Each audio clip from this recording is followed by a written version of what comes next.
Ladies and gentlemen, please welcome the President and CEO of the Greater Houston Partnership, Bob Harvey. All right. Well, I'm Bob Harvey, as was said. I'm the President and CEO of the Greater Houston Partnership, and I'm thrilled to recognize all of you, welcome all of you to the 2019 State of the Port with Port Houston Chairman and Partnership Board Member Rick Campo. So thank you all for being here. This is one of the first events, if not the first event, we've had here at the Intercontinental Houston Hotel. Beautiful hotel. I'm glad we had this chance to feature this exciting new venue. As many of you know, the Port of Houston is one of our region's most critical economic assets, and our growth as a metro region is driven in large part by the ability of our port to transport goods in and out of the Houston region. You may have heard this statistic, 17% of the Houston economy is tied directly to exports, and that's the highest percentage of any top 20 metro in the country. We are very much an export-driven metro. By the way, that makes us quite susceptible to the trade winds that blow occasionally out of Washington, so we pay a lot of attention to that, as you would expect. Last year, trade through the Port of Houston had nearly a $340 billion impact across the state of Texas. That's the direct economic impact of the Port of Houston across the state of Texas, $340 billion. The Port of Houston represents 70% of the maritime trade of the state of Texas. So even though we have other important ports both in the region and across the state, none of them rival the Port of Houston. So the impact of our port on the region is remarkable. It continues to grow.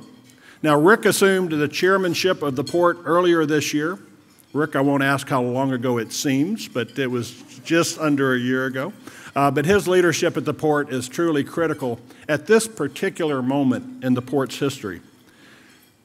We will say stridently that the Houston region simply must have adequate port and maritime infrastructure to keep pace with the growing domestic energy production, to keep pace with the growing petrochemical manufacturing industry in Houston, and to keep pace with the growing general imports and exports from Houston. So we must invest in widening and deepening the Houston Ship Channel in order to maintain our position as a key global trade center. This is necessary as trade volumes continue to increase, but it's also driven by the simple fact that ships are getting larger, and therefore we need to accommodate these larger vessels. So to ensure that those vessels can safely and efficiently move through the ship channel, as well as address the challenge of maintaining constant two-way traffic on this nationally significant waterway, we need to take steps, and I'm sure Rick will talk more about all of that.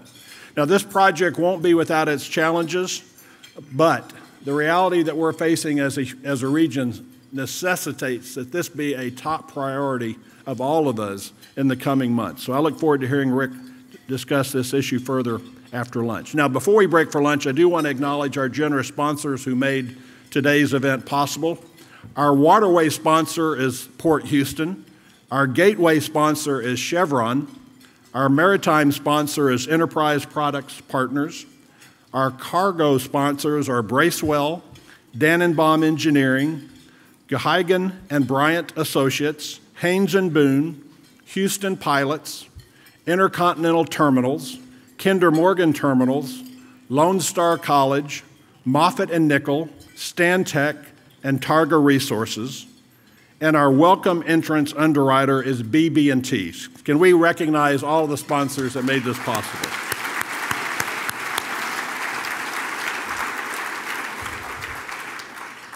I'd now like to acknowledge the elected officials that are here.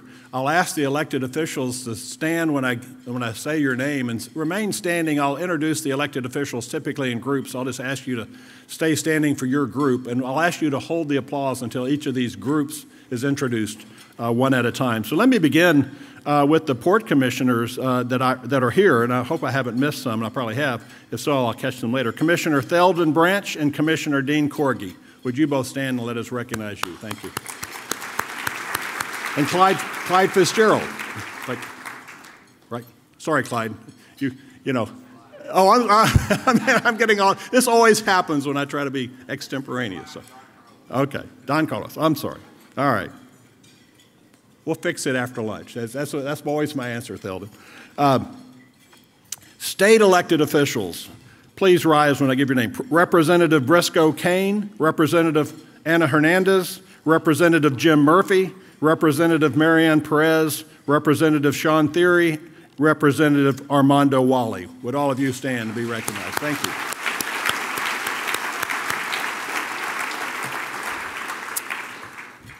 A group of one, city mayors outside of Houston.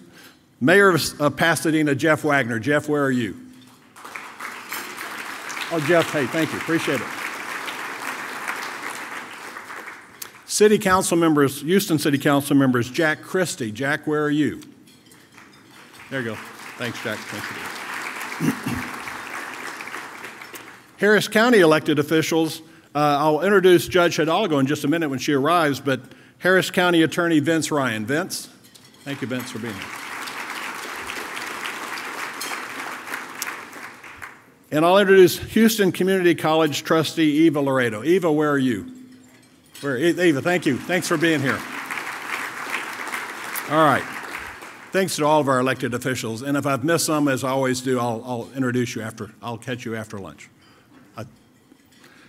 Please join me in acknowledging our Consular Corps that represented here today. Of course, the Consular Corps plays a critical part in developing international trade for Houston. So would the members of the Consular Corps who are here just stand and let us recognize you as a group? Thank you. Appreciate it.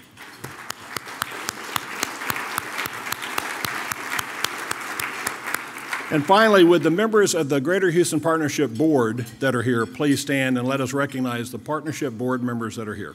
Rick, Dan, others, Kelly, thank you. Appreciate it. George, thank you. Okay, now we're going to break for lunch. Enjoy your lunch. I'll be back up in a few minutes. And like I said, anyone that I missed, I'll catch when I get back. Thank you very much. I would like to introduce several of the port commissioners that I missed earlier, and I'll hopefully correctly identify them this time. I'll ask the three of you that I missed to stand up as I give your names. Commissioner Wendy Clunan. Wendy, thank you. Commissioner Clyde Fitzgerald. Thank you, Clyde. And this time, Commissioner Stephen Don Carlos. Thank you. Thank you to the three of you.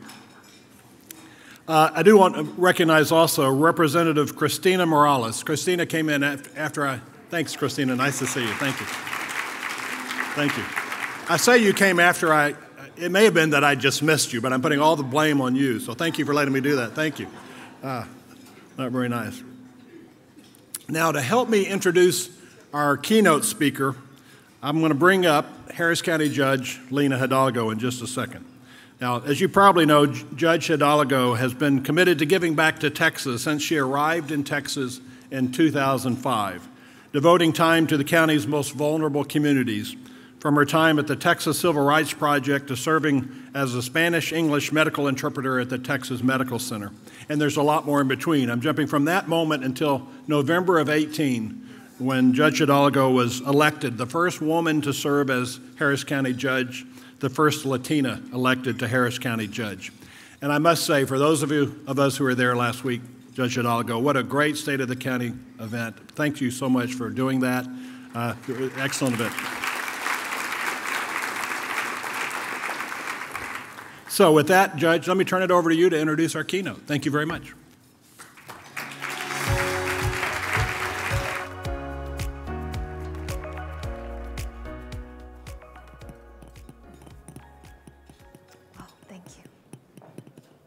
Thank you. Thank you guys so much. In so many ways, as we see here with just the diversity of incredible people, we know that the port is truly the economic engine of our region. And the future of our region rises and falls because of the work you guys do. I was just there a couple of weeks ago. We were just discussing visiting and just watching, you know, every time we visit, just seeing the sheer scale of the work that happens in our port is it will take your breath away. And I know some of you guys see it all the time so often that you're used to it, but I can tell you guys it is just amazing. And I do want to recognize all of the port commissioners who are here today and the staff for all the work that you guys do. So thank you so much.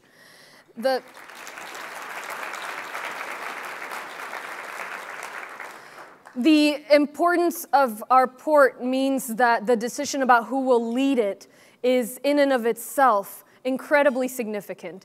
And that decision basically welcomed me into office. We were still getting to know the hallways in the building when I was asked to preside over the appointment of the new chairman.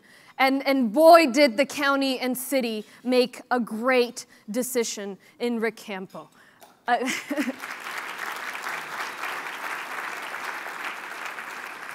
Rick is a true American story. Self-made businessman who started a small business and turned it into a publicly traded company.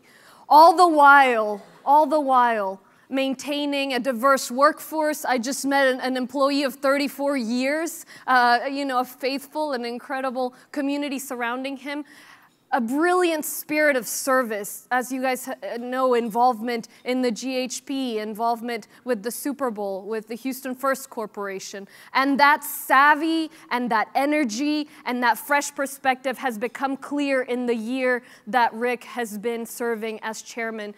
You have flexed those negotiating skills, Rick, in Washington, in Austin, and it is just so refreshing to see industry and our port working together to push for the deepening and widening of our port, which we know is just the #1 issue. But especially beyond that, to have discussions about how we give back to our community, how we coexist with the environment, how we continue to innovate and lead the way so we are the most competitive. And it's been just wonderful to see that progress and to see that unity.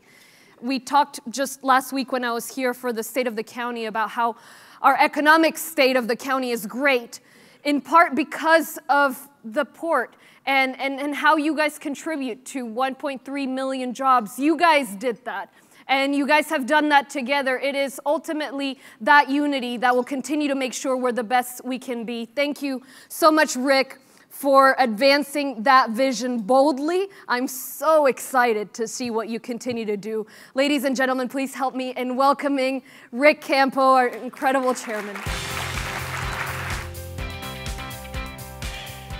Well, good afternoon. And thank you, Judge, for that introduction. I really appreciate it. I know you have to leave, and I appreciate you being here to help kick this off. I will tell you, if you didn't go to the State of the County last week, you missed an incredible discussion and with incredible energy and eloquence, talking about why it's important to take care of people, why it's important to reach out to people, why it's important to create partnerships throughout our community to ensure quality of life and make sure that we are focusing on moving forward with equality, with environmental stewardship, and with all the great things that we know we can do. Judge, you're amazing, and you're an inspiration to lots of people, including me, so thank you very much for everything you do. Give Judge a great hand. Thanks. So I thought I'd start this discussion with just a little story talking about sort of my connection and my family's connection to the maritime business or maritime industry. So I wouldn't be standing in front of you today without the cargo ship Ascot. Okay, you might think, what? Cargo ship Ascot. So the cargo ship Ascot brought my family, which started out in Spain, and in the early 1900s, the Spanish economy, like the European economy, was really bad, and my great-grandfather didn't have a job. He had to take care of his family, 7 family members with my grandmother, and they had another one when they got to America. And he went to a barber shop, and barbershops were where the community kind of talked, right? That's where people hung out, and they had lots of communications there.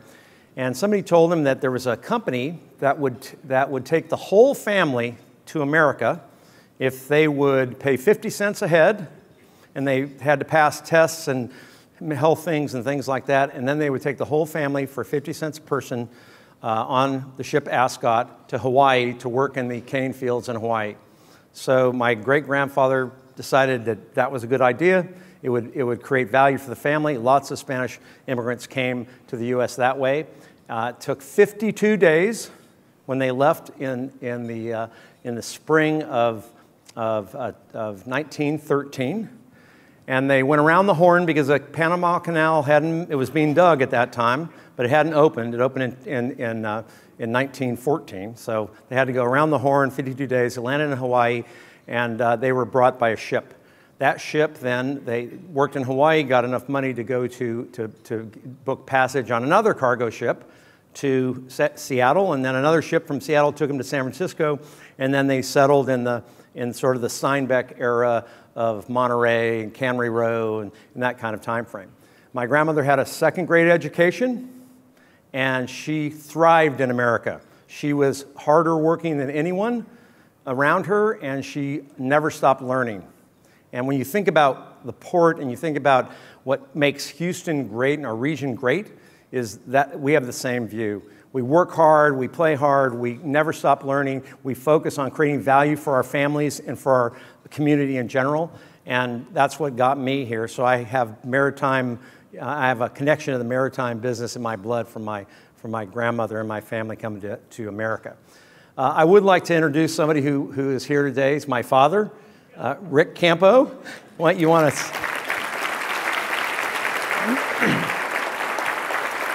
Gotta stand up. Well, you know, it's complicated. He's going to be 90 just after the new year, and he's seen a lot of really cool things in his 90 years. He's seen me graduate from college, the first in my family. My brothers then followed me and graduated as well.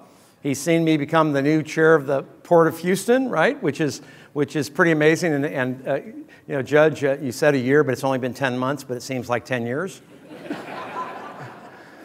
And I will tell you that the idea of like drinking from a fire hose or learning from a fire hose, you know, learning about the port. I knew about the port. I really did. I knew that it was one of the third legs of the stool of the economy in Houston. I knew that it was one of the most important parts of our economy. And I sold the Port of Houston to Wall Street as part of my company for years. But I got to tell you, I really didn't. I knew kind of the superficial aspects of it and not the real workings of it. I knew energy was a major player in our economy and medical with the Texas Medical Center as well, right? So when I got into the job, which I was really amazed by, and I got a call from the then county judge. It had not been seated yet.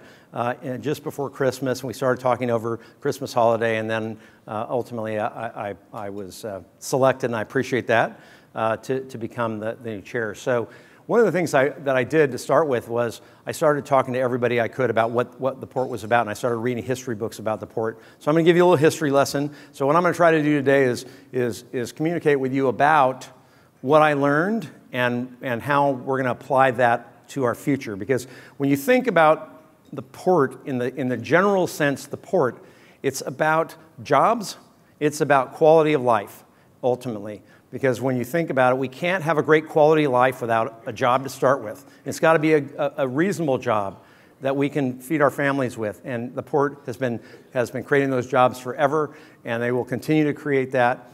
When you think about the history, so in 1836, we all know the Allen brothers came to Houston. They came 4 months, by the way, after the Battle of San Jacinto that was fought near the Houston Ship Channel, right?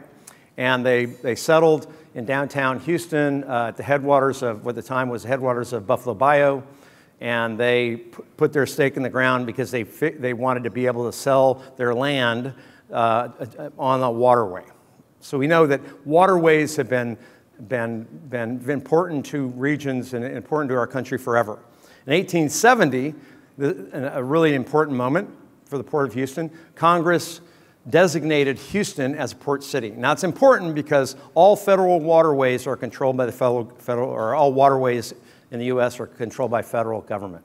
So we had to be designated as a port in 1870. And we got the designation. They spent a few dollars, federal dollars, between 1870 and about 1910, but the big money came after 1910.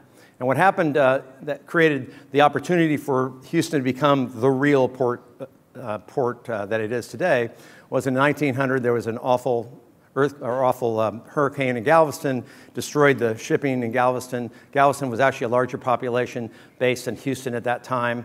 Rather than rebuilding, bright idea came to, well, maybe we should move the port 52 miles in and be more protected from hurricanes. So that was important. The second really important thing is right after that, oil was discovered at Spindletop. And then in the next 5 years, more oil discoveries in and around our region, and all of a sudden now you have this amazing situation where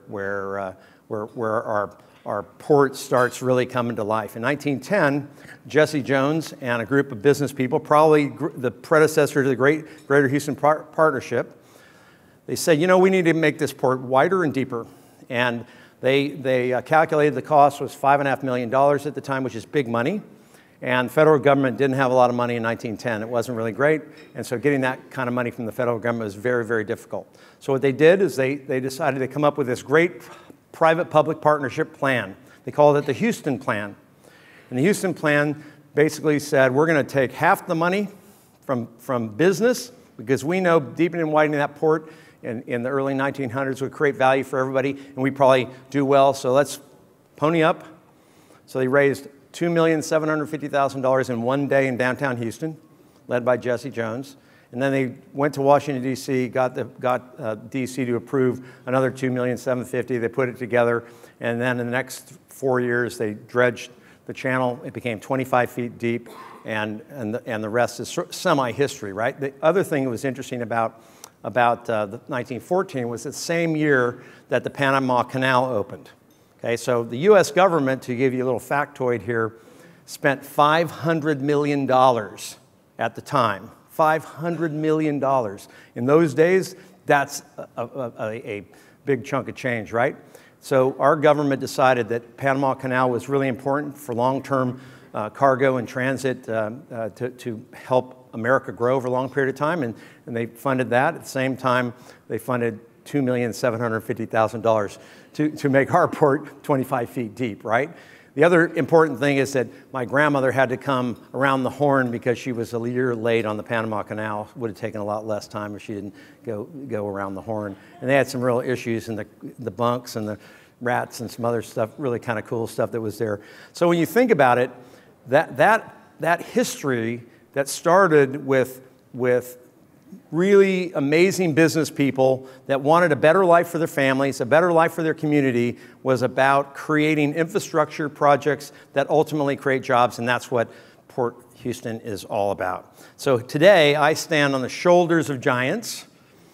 10 months into my career as the chairman of the Port Authority, everything that's been done over the last 100 years plus has been amazing, and our future is amazingly bright as well. It's going to be there's a lot of great things happening going forward, and I want to talk about those in a few minutes. But first, I would like to recognize our port commissioners. So would you all stand so I know we've done this before, but I'm going to tell you we have 6 commissioners here. We only have one that's missing. So I have Stephen Don Carlos, Dean Corgi, Clyde Fitzgerald, Wendy Montoya Clunan, and where else am I missing somebody? Theldon left. Okay, I knew I had one more. And we don't have a quorum today, which is great. That's why there's separate tables. And this works because we do have an open meetings act we have to make sure that we focus on.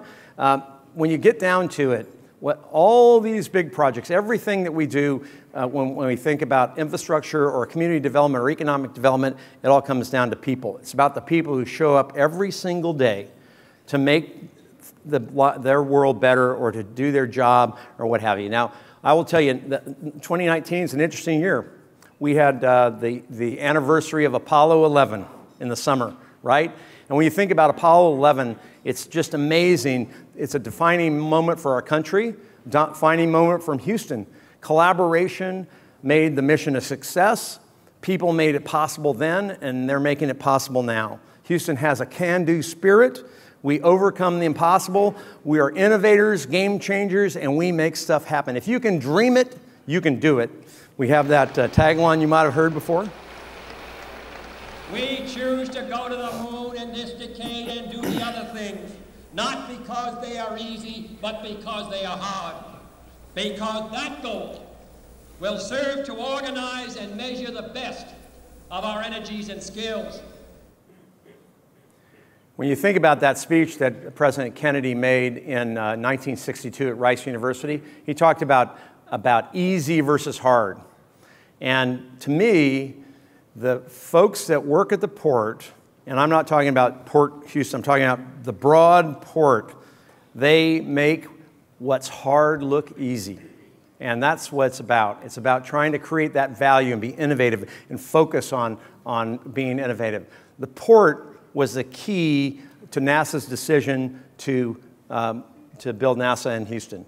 And it was because they needed to ship large parts and rocket parts and what have you through the port. And that was why NASA was put here in the first place, which is pretty cool when you think about how many jobs and how much value creation that NASA has done with Houston. So it's all about collaboration, innovation. You might think, well, what is, how does Apollo 11 and Project 11, that's our new, our next project for deepening and widening. Well, the Apollo mission had 10 sort of leads up, and we had 10 leads up to our Project 11. I'll talk a little bit about that in a minute. It's all about public-private partnerships, and our partners are the Corps of Engineers, the Coast Guard, and we are going to spend a lot of time talking about that in a second. It's all about a race against economic forces. It's about making sure that we have the infrastructure in place to be able to meet the demand of exports and imports for the future of this region. And it ultimately gets down to quality of life, and quality of life is about jobs. When we think about long term, we have to be able to provide jobs to our people. Now, I think that one of the things that I saw in NASA when we were talking about NASA was a quote, and this quote is from Commander Chris Hadfield from the space station. It says, "The more you know, the less you have to fear." And NASA is all about learning, and the more you learn, the less you fear. You don't worry about that. We're about the same thing at Port Houston. We're about learning, constantly learning, changing, and making sure that we're adapting to the current environment. One of the things that has been interesting to me when I first came came to this role was the sort of usage of the Port of Houston, Port Houston, the greater Port of Houston, and all these concepts, right? And we all kind of use these sort of globally. But let me tell you about exactly what Port Houston does, which is also called the Port Authority, right? Which is the entity that I'm the chairman of and serve with the other 6 commissioners. So we do 2 things. That's it. First thing is we're the non-federal sponsor of the channel. I said earlier that the federal government controls all waterways in America, including rivers and oceans, and they are controlled and run by the Coast Guard. We have Captain Kevin Oded here today. Kevin, would you stand up, wave? Thank you. So we're partners with Captain Oded. And so when people call me and they go, "Oh, there's fog in the channel, what's going to happen?" Well, he's the guy who makes the decision. This is Kevin Oded is the captain of the port.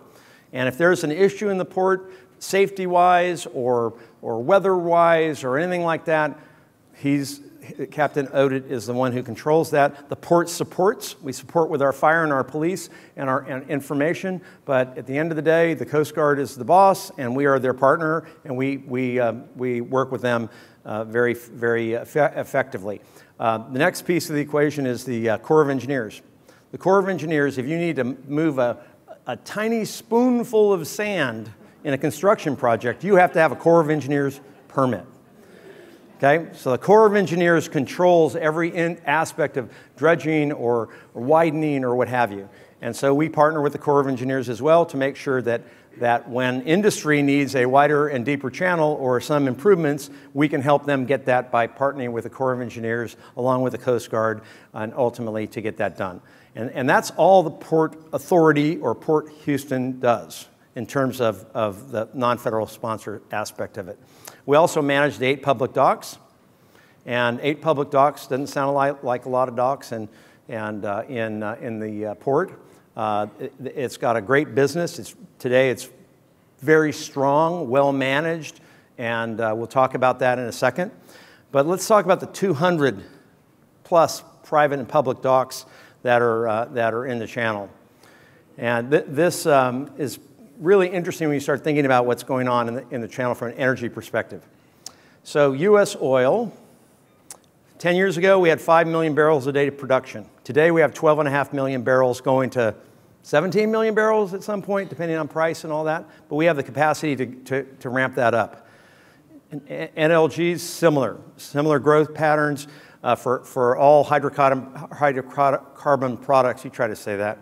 That are being produced here in Texas. Primarily, this growth is coming from the Permian Basin and the Eagle Ford areas, right? So when you think about, we've increased our energy production dramatically, and it's all coming this way from the Eagle Ford and the Permian. It's going through the Gulf overall, but mostly through Houston.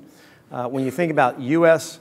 and developed countries' demand for energy, it's falling because of conservation, higher mileage requirements for cars, just better awareness about energy and usage, more renewables, things like that. So U.S. and domestic and developing countries are falling. So all of a sudden we have this increase in production, and demand is not growing here. So what do you do with the incremental hydrocarbon?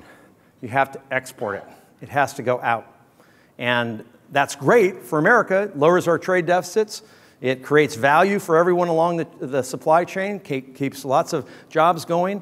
When you think about hydrocarbon growth, we think exports are going to double by 2025. And that's really important for Houston. If you look today, the Houston Ship Channel exports 40% of the crude in America today, and we're about 3 million barrels a day, plus or minus. 50% of LPGs, and 80% of ethane. Now, the thing I think is really interesting about this is that we have to move that through the channel. Our energy companies are doing a great job of finding it, sending it a pipeline, refining it, changing the molecules around, and then sending it out. And that creates jobs and value for everybody in Houston, Texas, and around the world when you think about it. The other thing I think is really interesting about it is that it's being exported to developed countries, right? And so when you think about the exports to developing countries, right now they're burning coal, they're burning wood, they're burning probably the highest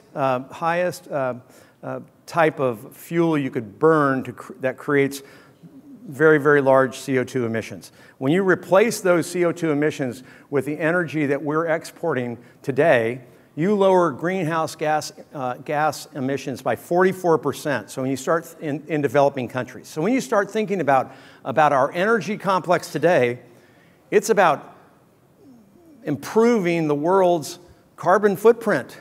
When you think about energy transition, going to more cleaner fuels, longer term, we're the epicenter of that here. And I think that is really an interesting story that we haven't told, that we need to tell. That this is an important place. The greater port of Houston and the energy complex has a lot of story to tell about how we're actually helping lowering greenhouse gases around the world by bringing these exports out. And at the same time, we're lowering our debt or our deficit. It's just an amazing story that we need to keep telling. Let's talk about Port Houston's business. Okay, now I'm on Port Houston, right? Those 8 city docks. And we have 41 million tons of cargo that goes through there, 4.4 tons of steel, 2.7 million containers, 3.8 million tons of liquid bulk cargo, nearly 75,000 cars go through there. And when you think about that, that's a lot of stuff, but what it does is it makes us the #1 U.S. port for petroleum, steel, cargo, foreign waterborne tonnage. And what that means, yes. You heard some of these numbers already. So when you kind of unpack that, that means $802 billion of annual national economic impact, $339 billion just in Texas, And this number, I think, is really interesting, too. 20% of the Texas GDP is created through the Port of Houston, right? So it's not insignificant. That translates to 3.2 million jobs in America and 1.4 million jobs in our region. It's amazing when you think about those numbers. It is significant. We need to pay attention to it, and that's why we're all here today, obviously. 2019, we're going to finish strong at Port Houston in 2019. We'll be 9% up, and 2020 looks really good, too. We expect revenues, operating revenues, to be $426 million, and by the end of 2020, Port Houston will have reinvested $500 million of cash flow generated from this business into channel and infrastructure projects that drive growth into the future. Another number that I think is really interesting is that if you take the private sector investment that's happened on the Gulf Coast between 2016 and 2020, it's $123 billion. So the port's put in $500 million, which is a lot for the port based on its revenues, but when you think about the companies in this room have invested $123 billion in the last 5 years in the Gulf Coast. Now, if you take all ports outside the Gulf Coast and you add them all up for private investment, it's $10 billion. Now, that's amazing. So that shows that we have a really amazing private-public partnership here in Houston and in the Gulf Coast region. It's all about making sure that that partnership works, that we have each other's backs, that we're focused on making sure that we can keep this miracle going. Our budgeted cash flow for 2020 is $183 million. When you start thinking about that, I mean, it's been growing significantly for the last 50 years, but it's all about people. The people make it happen every day. It's not just the fact that the water's there, we have cranes, or energy companies have storage tanks and pipelines. It's the people that make the difference fundamentally every single day, and we have to think about those people. The facilities are the equipment, and the people are the assets. That's what makes things work. When you think about NASA and Apollo, the Apollo 11, NASA says it took 400,000 people and 7 years to put 2 astronauts on the moon. We invest in our people. In 2017, we've had at least 50,000 hours of training. We're dedicated to creating the port for our employees, are dedicated to creating jobs, really good jobs, and supporting those jobs over a period of time. I'd like to have we have 700 port employees that work directly for Port Houston. I know we have a few of them here. Would you stand up? I want to thank you personally for everything you do every day. Port Houston employees, thank you. Whoa! All right, thanks. I'm going to spotlight and just take a second to talk about one employee. This is Claudio Sanchez. He's a maintenance employee at Bayport. He's had 31 years of working in and around the port. And when I asked him to be here today, he's here. I'm going to introduce him in a minute. He sent me a little quote, and I'll read it to you.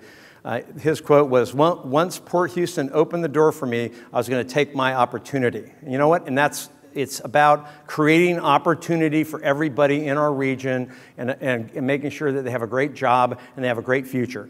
When I think about Claudio, he came and he started an apprentice program, took 3 years to get through, then he added another year to learn how to weld. Port supported his education. 9 years ago, he moved to the Bayport terminal to be foreman, and his group maintains 48 RTG cranes, hydraulics, electrical, and all the maintenance for those cranes.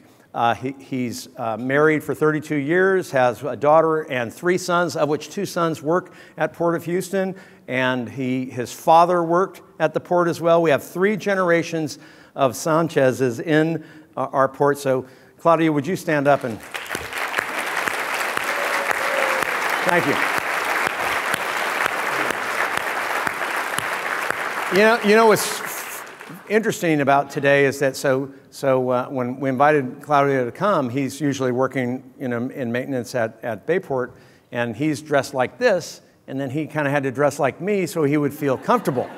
So people ask me a lot about, why would you wear a shirt like this at this crowd and at this important event talking about the future of the port and what's going on? And the answer is that I wear this shirt, and I wear the same kind of shirt at Camden whenever I talk to Camden employees, because I want to show my respect and my honor for the people in the field that make it happen every day. So Claudio, thank you so much for what you do every single day.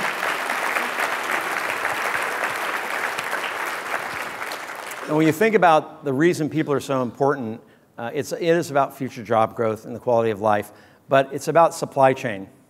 And if we don't have a deeper and wider channel, everything backs up into the Permian Basin, and we have trouble. And you don't want to have trouble. Our exports are being enhanced by petrochemicals, and when you think about resins, they've been increasing dramatically as well.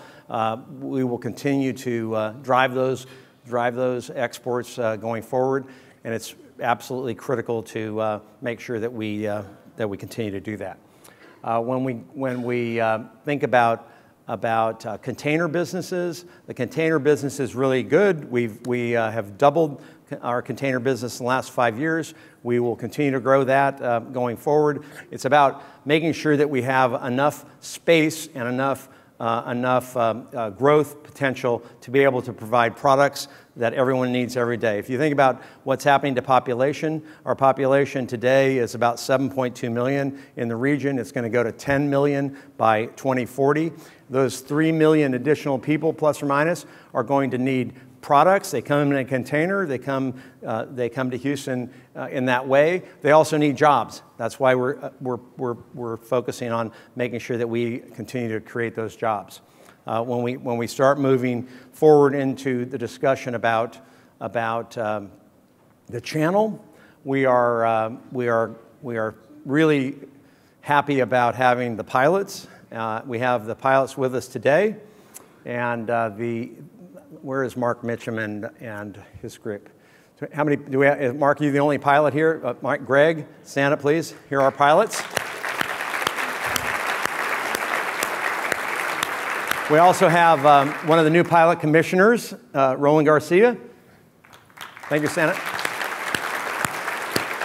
All right, so when you think about the pilots we have a requirement, and this has been from the beginning of the channel. The pilots are the amazing professionals that get on a ship out in the Gulf or at a dock, and they pilot the ship through our channel. And to give you a sense of the channel, our channel is 52 miles long, 520 or 530 feet wide in the Bay Reach part of the channel.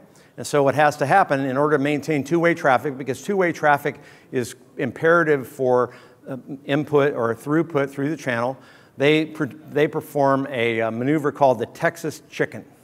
Now, when I first heard about that, I was like, well, let's see, I played chicken sometimes as a kid, and does this mean that you go full bore at each other and then you have to somebody has to blink and you change? Well, pretty much that's what it is. So you have this the ships come together in that 530-foot channel, and they face each other, and then at the right time, the pilots on each ship maneuver around each other, and then they pass. And they do that multiple times a day, oftentimes 60 to 70 transits annually. When you think about that, it's just an absolute amazing maneuver, and I appreciate the pilots and what they do every day. They're what keeps us going, and I know that Mark would agree with this, that a wider channel is a safer channel. So thank you for everything you do. Now let's talk about the channel and our Project 11. So NASA had 10 flights before it got to Apollo 11. We had 10 expansions. So our expansion is to deepen and widen. So we're going to go from 530 to 700 feet in the Bay Reach, and we're going to do some improvements up in the upper reaches of the channel, depth-wise and also widening as well up there. And the idea behind it is to create a great public-private partnership. If we had to go through the normal, what we call business as usual process with the federal government, which is getting in line for appropriations, the federal government usually would spend somewhere around 65% of the cost, which is about $1 billion, by the way. and then the Port Houston would spend about 35%. So if we did that process, we could have this deeper and widened channel by 2030. Well, when you think about the demand going up and that channel as busy as it is, that's unacceptable for us here. So what we have to do is we have to create a system and a mechanism to get it done quicker. And we think we can through this public-private partnership with partnering with Port, the Corps of Engineers, and industry to do sort of the Houston plan like we did, move some of the dollars away from the federal government and more towards the port and industry so that we can get that done. We think we have a program that can get that done by 2024, which would be a lot faster than 2024 for the Bay Reach, and then the upper reaches after that. But ultimately, the Bay Reach is one of the most important parts of the project. So with that said, it's all about people, it's all about partnerships, it's all about making sure that we trust each other and that we can make this happen all together. I think we can, and I think that it's one of those, maybe a Jesse Jones moment, if you want to call it that, where we are all coming together, and I think it's a really great time to be part of the port when I think about that. So when I'm thinking about what we need to do to move forward to make sure that we're creating value for everyone, it is about public-private partnerships. It's about trusting each other. It's about making sure that we come together as a community. And if you go to sort of one last JFK quote, it was interesting. He has this quote that talks about how the country was built and how we created value as a country, and he says that the country was built by not waiting. Or here, it's up there on the screen for you now, which is this: when you think about this country was conquered by those who move forward. Well, the way I'd like to change that is this port was conquered by those who move forward. They started in the early 1900s, actually even before that in 1870s. And then what they did is they created value each time of the way, along the way.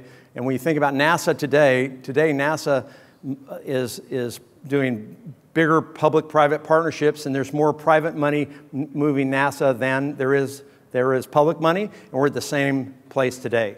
So the question for you today is, what can you do to drive the port forward? And we as a team need to focus on trusting each other and moving forward to make sure that ultimately this port creates value for everyone in this room and everyone in this region. And we know it's all about people that make it work. Last thing, I want to just thank the Greater Houston Partnership for this great luncheon. I also want to thank them for advocacy in approving. Their board approved the deepening and widening. But when we get down to it, it's all about us in this room making sure that we make it happen, and it really is about people making it happen. So thank you very much. I appreciate you giving me the time today. Thanks.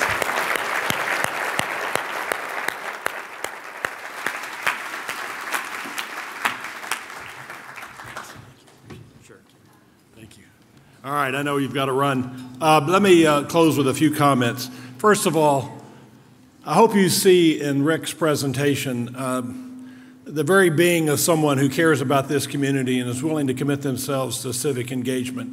And when the discussion started late last year, as we started thinking about who would be the successor to Janice Longoria, there was a name that surfaced, and that was Rick's, as somebody who has really shown himself to take on these difficult challenges. I was on the Super Bowl committee that when we asked Rick to take over that effort, and from that moment on, it was a very successful effort, Rick, and what you did at Houston First and what you're doing now at the port.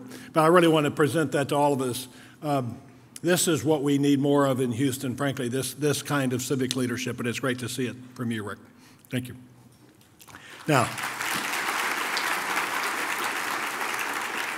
Now this is now time for the quick advertisement. We've got a few more events this year. The Houston Region Economic Outlook is on December 5th. That's our chief economist, Patrick Jankowski, gives his forecast of employment for next year. And the keynote speaker will be by Helen Curie, the chief economist with ConocoPhillips.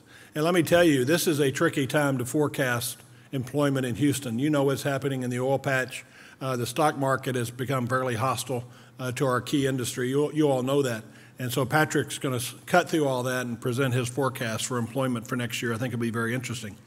Now, we have this other asset that's important to logistics, and it's called the airport, right? And we have the State of the Airports coming up on December 10th. We'll be celebrating the 50th anniversary of George Bush Intercontinental Airport at that event, 50 years. And that'll be by Keynote. The keynote will be by Mario Diaz, of course, the Director of Aviation for the Houston Airport System. And then we have the partnership's annual meeting. Now I'm looking out to January. I want to put this on your calendar. Our annual meeting will be on January 22nd. So just put it down as noonish on January 22nd. So with that, if I don't see you again before Thanksgiving, have a wonderful Thanksgiving holiday. And before long, we'll be celebrating Christmas together. So thank you all for being here. See you next time.